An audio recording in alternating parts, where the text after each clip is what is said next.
divide 109 by 2.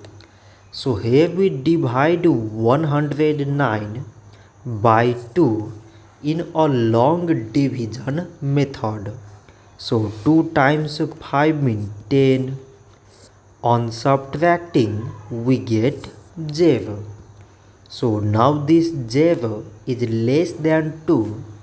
So now we bring down the number beside this 9 and we remove this 0. So 2 times 4 means 8.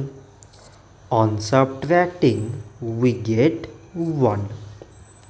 So now this 1 is less than 2 and there is no other number beside. So we put here decimal so that we take here 0. So 2 times 5 means 10.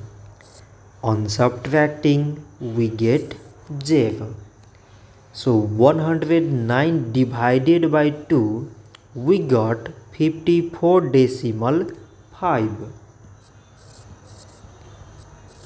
So this much for today and thanks for watching.